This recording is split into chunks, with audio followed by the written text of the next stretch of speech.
This gentleman here, boy. Oh yeah, he's a real Yeah, Real Marine. he's in the movie. yeah. Who's that? Joe McMillan, a veteran.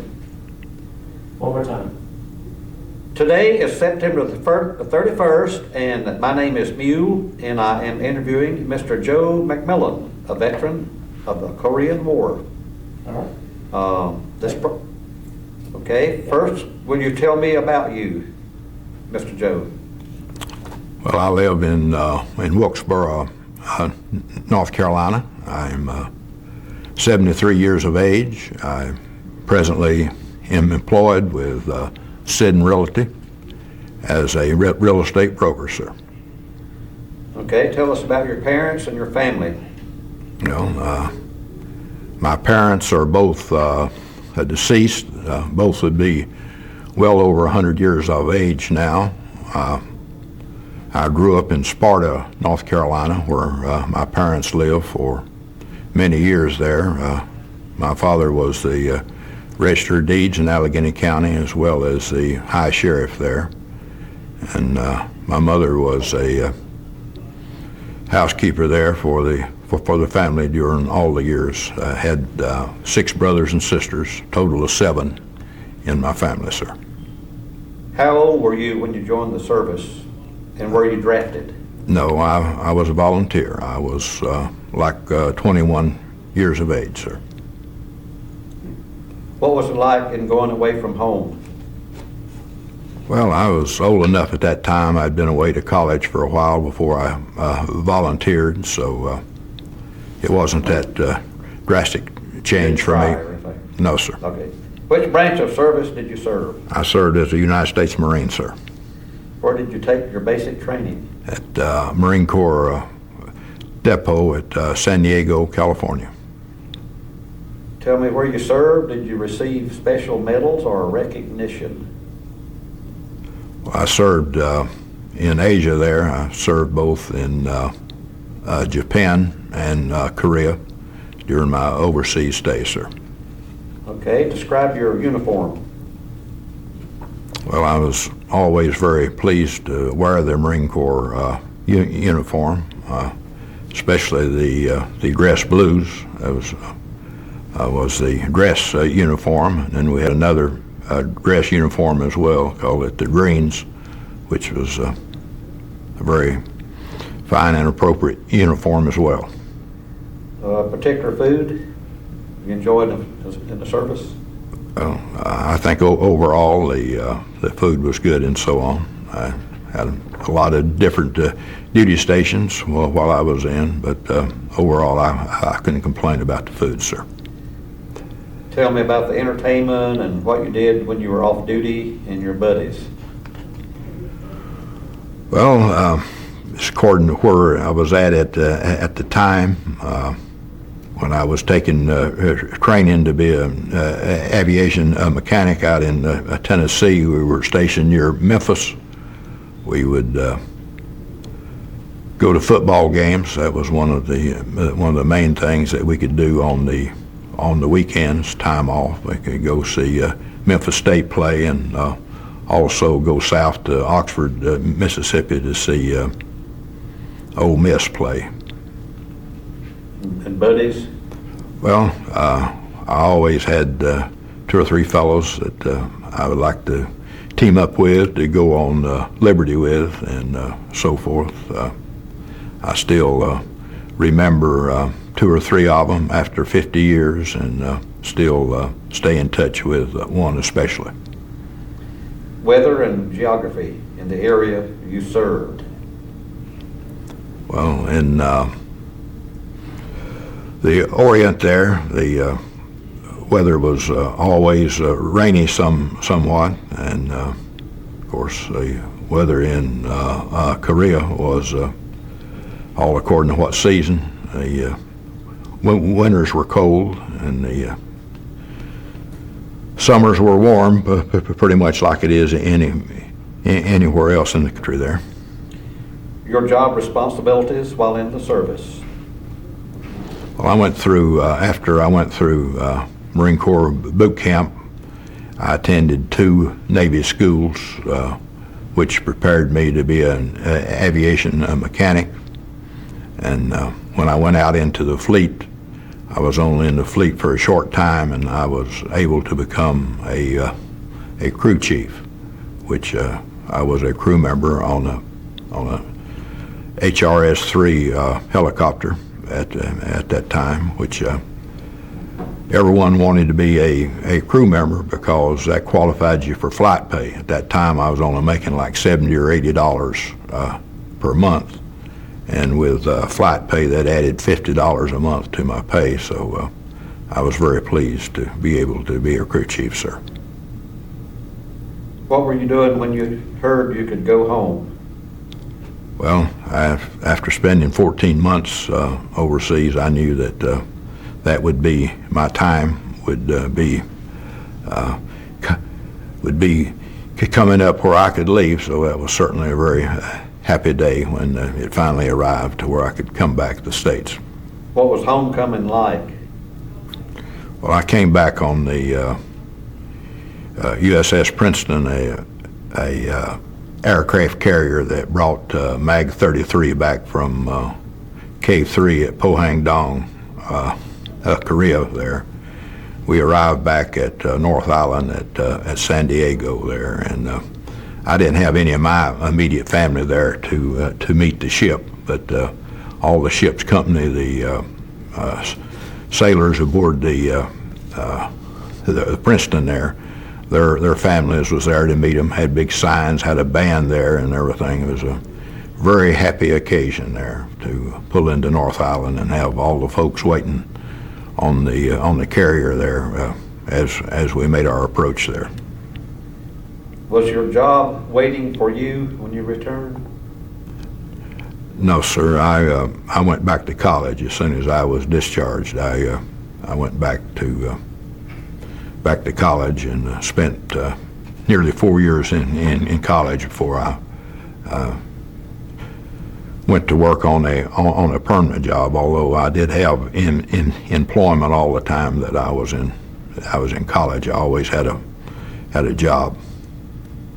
How did humor help you get through your service, spiritually, family, and friends?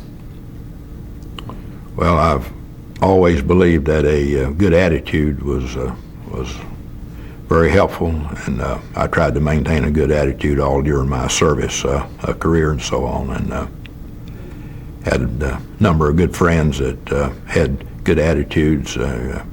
Had association with 2 or 3 chaplains that were great men of the faith, and they were certainly helpful to me during my tour in the Marines. Do you have an opinion about our war on terrorism? Well, I feel like that it's something that we have to deal with, that we can't move away from it, that we need to go ahead and get it over with as soon as possible. I hate very much for the Marines. How do you feel about opposing viewpoints of the current war on terrorism? Well, I feel like that's the American way. You know, one of the great privileges of being an American is that you can have an opinion. And of course, we've got a lot of opinions on both sides, and certainly each opinion has to be respected, sir. Does the American opposition weaken our efforts in Iraq? Well, it possibly does. I don't think that it's had any effect on our servicemen. I think they all are maintaining a good attitude. The leaders there's certainly a dissension among the rank and file as far as the American people are concerned, but I don't think that translate into our service people. I think they are behind the program 100%. What are some of the advantages of being a veteran and some of the disadvantages? Well, for myself, I think one of the advantages was that I had the opportunity as soon as I was discharged to go to college on the GI Bill. If I remember correctly, I used 33 of the 36 months eligibility that I had. I also had the opportunity to use the GI loan, which I used two different times after my discharge in in buying property and so on. So that was certainly an advantage to me from that perspective. I can't think of any negative aspects of being a veteran. They've all been very, very positive. I've had the opportunity to join and align myself with 3 outstanding organizations, veterans organizations, since my discharge. I'm a member of the Marine Corps League, I'm a member of the VFW and the American Legion, all 3 outstanding veterans organizations. Just a second, I gotta change that. So I see. Time code. Where's your? Okay, Neil. What do you feel is important to the future generations in this interview? So, why do you think the interview would help or is important to the future generations? Well, I would like for it to encourage young men and young women to want to participate in our military process in our country there. I feel like that each young person should serve their country for at least one tour. It's an outstanding career field for those that would want to make it so. So I feel very much that all of our young folks should be a part of the military at some time during their younger years there.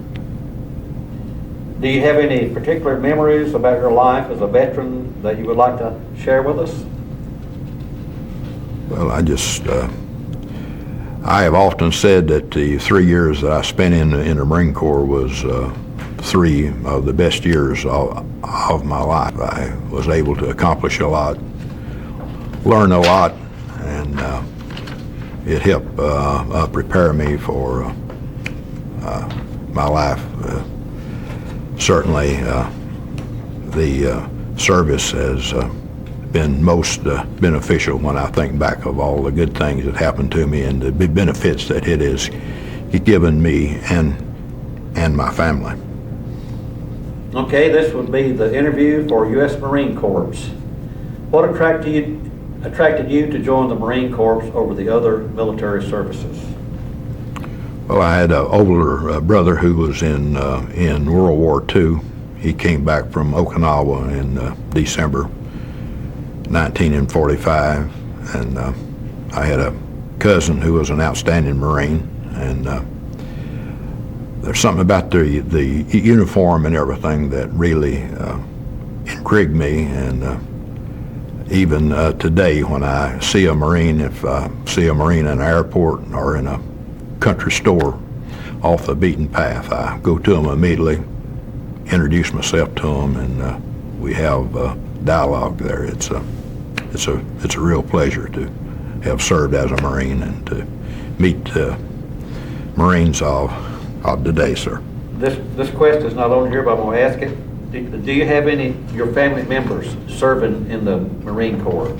Yes, sir. I have a son who has served in the Marines for 27 and a half years. He's a career Marine, has just gotten back from Iraq, and we've plans to stay in the Marines for 30 years, and will be retiring in 2009. How much did you know about the Marine Corps recruit training experience before you began at boot camp? Well, I'd read quite a bit about it. As I stated earlier, I had an older brother in the Marines, and I knew that there was 2 recruit depots, one at Paris Island, South Carolina, and one at San Diego, California. I was aware of that, and I had some general knowledge of the Marine Corps.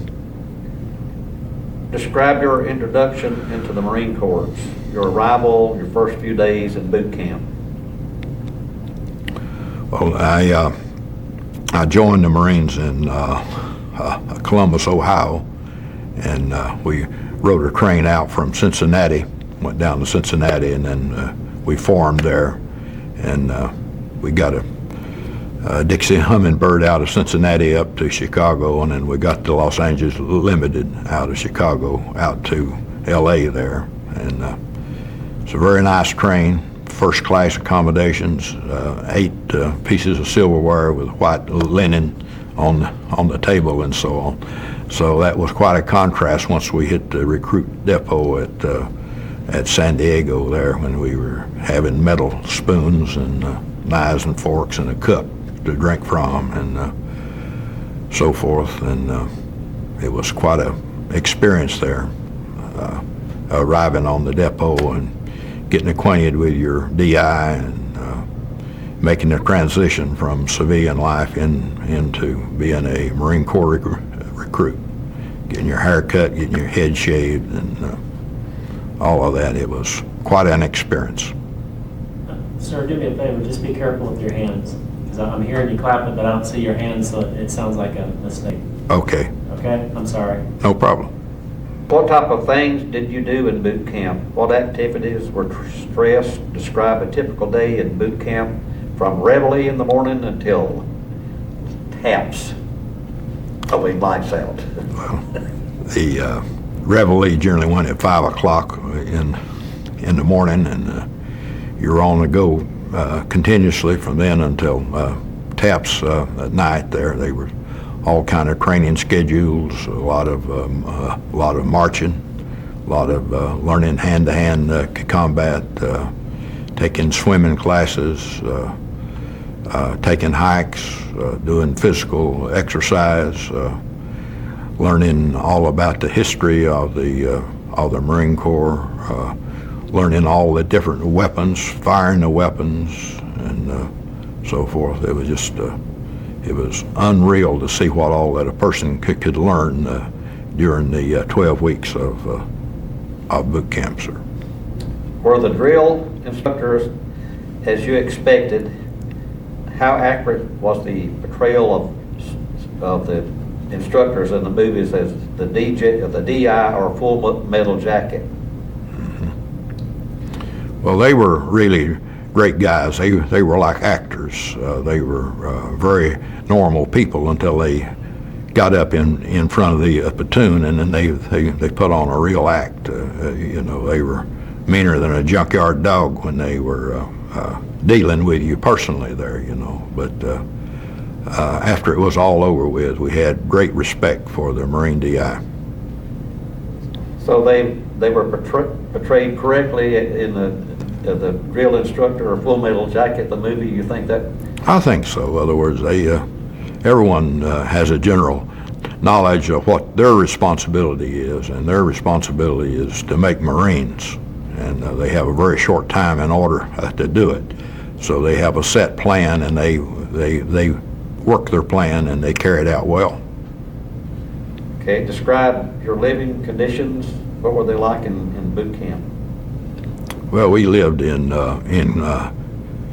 Quonset huts, and primarily when we were on the rifle range at Camp Matthews, which is a base separate from the base there at San Diego, we lived in tents, but it wasn't all that bad at all. Was there a difference between the recruit training offered at Parris Island versus that in San Diego? If so, what were the difference? I don't know if you didn't serve there. That question is not.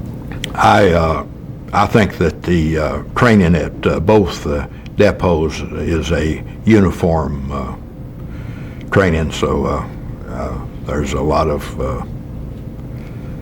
between Marines, those that were trained at Parris Island and those was trained at San Diego. Each one thinks that their depot was the best, but overall, I think that the training was uniform at both depots. Did you feel that the Marine Corps attempt to instill in its recruits the feeling that they are becoming elite members of an elite organization? If so, how do you think they accomplished this? I don't think there's any question about that. The Marine Corps has a high spirit of patriotism. It's something that is instilled in you from the first days when you see the DIs, the way they wear their uniforms, their command presence, their ability to perform and deliver in front of the troops. It's just something that is instilled in you. It gives you a element of pride there that even after 50 years now, it's still very much a part of me there. Yes, sir. If you have ever discussed recruit training with veterans from another branch of the armed forces, what is your opinion of the recruit training you receive versus that which they receive? How did it differ? How was it similar? In your opinion, which was better or tougher, and why? Well, I think I'd have a biased view on that. Naturally, being a Marine, I would think that our training was the best, but I'm sure that the other armed forces train their people very, very well. What occupational specialty did you train after boot camp? Where and for how long were you trained? How effective was the training? Well, I was in training for roughly a year before I went overseas there. I first went to Airman's Preparatory School at the Navy Air Station at Jacksonville, Florida. And then I went to a specific school in Milton, Tennessee at the Naval Air Base there that took the training to become an aviation mechanic. Okay, I think you just answered this. What was your first day duty station after recruit training, and what was your assignment? Well, after I finished at recruit training, I went to Camp Pendleton, California for advanced combat training. After immediately following boot camp, there was no leave or anything. You went straight from San Diego to Oceanside, California. The Corps states that every Marine is a rifleman first. What is your opinion of that statement? Well, I think that is one reason that sets the Marine Corps apart. In other words, although you might be trained in administration or any other job within the Marine Corps, every Marine has a weapon, and you are prepared to use that weapon. And if you needed to be called into combat, your preparation is already made. Did you ever notice the rivalry between the Marines and the other services? If so, describe how it manifested itself. Jokes, fights, so on. I think each of the services has their own spirit. The Corps, they're all very, very proud. Certainly the Marines are very proud as well. And I have never had any problems in talking or dealing with any of the other branches of service there. Did you ever serve aboard ship? And if you did, what ship and where? I served aboard 2 ships in my Marine Corps career. I served aboard the General E.T. Collins for 30-some days. When we left San Diego going to the Orient there, we ended up in Kobe, Japan, was where that we disembarked going over, and then coming back, we came back on the USS Princeton. As I spoke earlier, that brought back the Marine Air Group 33 from Pohang Dong back to El Toro in Santa Ana in Southern California. There it was where the MAG was established after leaving Pohang Dong there in Korea.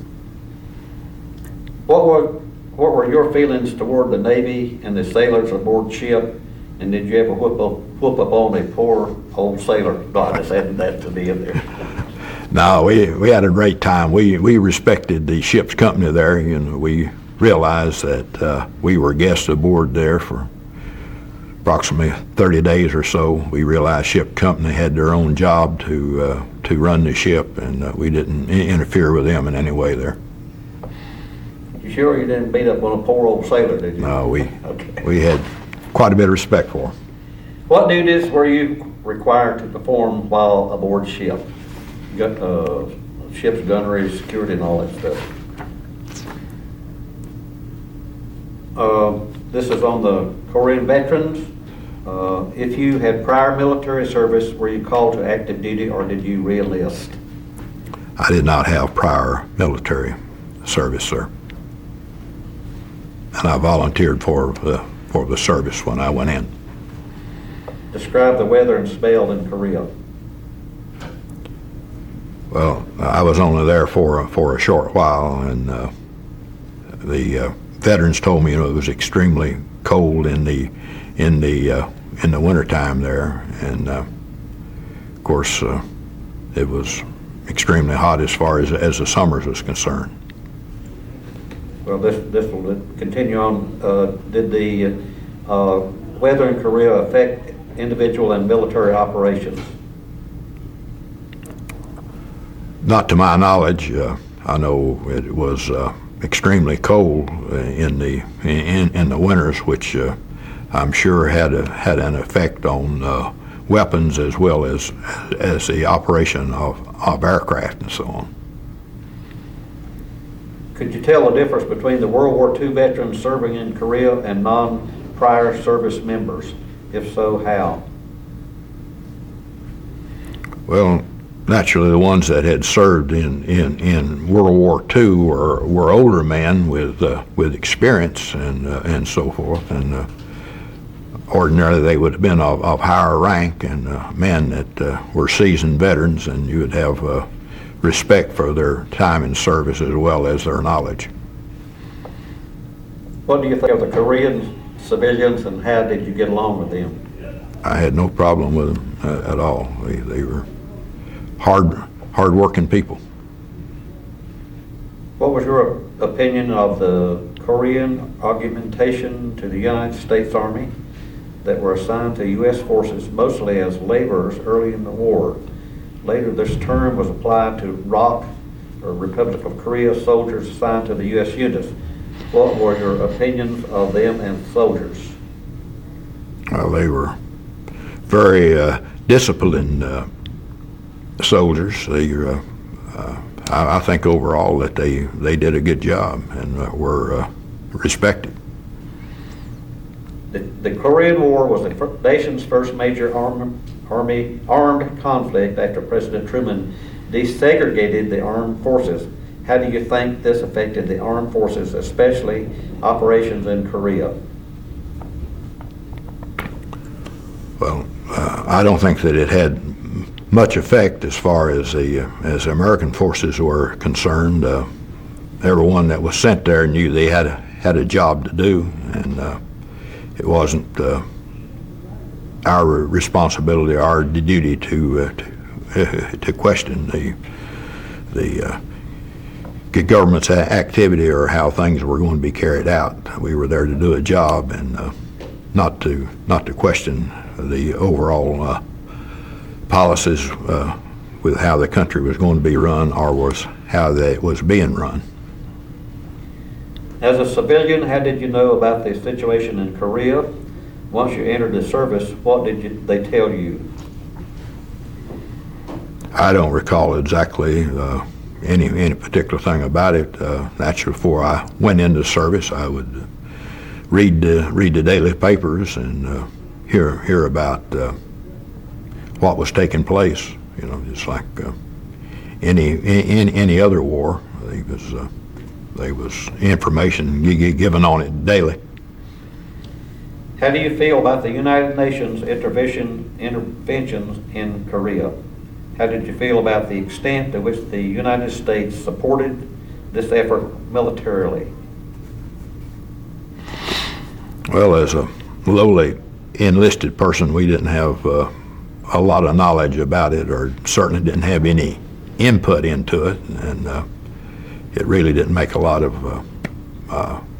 we didn't have any involvement at all in that, so we really didn't have an opinion about it there at that time, sir. How would you compare or contrast our intervention in Korea with that of Vietnam? How much public discussion was there regarding our sending troops to Korea? Mm-hmm. Well, at sending the troops there, General MacArthur and a few more of the generals at that time, and of course the president certainly had input into that decision. All that was handled certainly at the very top of the senior military officers and with the president and the cabinet at that time, sir.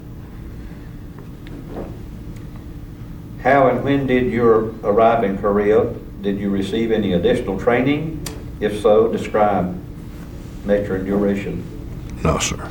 There was no additional training given. We already had our training before we arrived there, sir. And when did you arrive? I arrived in Korea in May of 55, sir. Did you go into Korea with a unit or as an individual replacement? If an individual replacement, how were you received by those already in the unit? We were received fine. We didn't go as a unit. We went in to be part of an existing squadron and Marine Air Group. Which system do you feel would have been best as means of supplying replacements in Korea, unit or individually, and why? I really don't have an opinion on that. In other words, each GI had their own responsibility, and for the most part, everyone was willing to work or do whatever they could do to help the effort at that time. Okay, this next question is the Pusan perimeter 1950, so you weren't there, so... No, sir. Okay. What effect did the entry of Chinese on the side of the North Koreans have on military situation in Korea? How did it affect Allied morale? What concerns did you have personally? My concerns was what that I had read and had heard from older Marines that I had served with and so on, and they was a wide range of opinions on that, sir, just according to who you talked with and how they felt personally about the situation at that time, sir. Describe a typical day from the time you arose to the time you went to bed. Well, they just carrying out your personal duties there. If you worked within the squadron there, if you worked on aircraft, you would report to a hangar, and whatever work needed to be done, that was what would be carried out on that particular day, sir. Compare the Chinese and North Korean soldiers in regards to their weapons, tactics, and overall fighting qualities. Well, the only comparison I could do there would be just what that I had heard and so forth.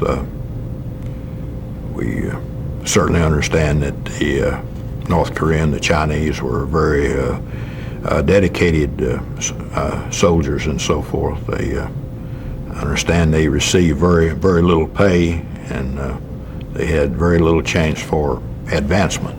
But I feel that they did the job well for their part, for no more motivation than they had to work with there. Which was better and why, the Korean or Chinese? Well, I really don't have an opinion there. It'd probably be a toss-up there. They both had a real dedication to get their job done there, I'm sure. What do you think of them as people? Well, naturally, they are a different culture than we are, and like any other human being, they have good points and bad. But overall, I think they were very good people. Okay, that's 18. I don't think you had any experience, any propaganda loudspeakers. You weren't. No, sir. No, sir. And your fellow service members, and you were while in Korea. Shell shock. Oh, you didn't have that, did you? No, sir. Okay. Any incidents of friendly fire? No, sir. You weren't a prisoner of war No, sir. at the time you were in Korea. What did you know about the conditions under which U.S. and Allied prisoners of war were being kept by the enemy? Did the possibility of being captured bother you? If not, why?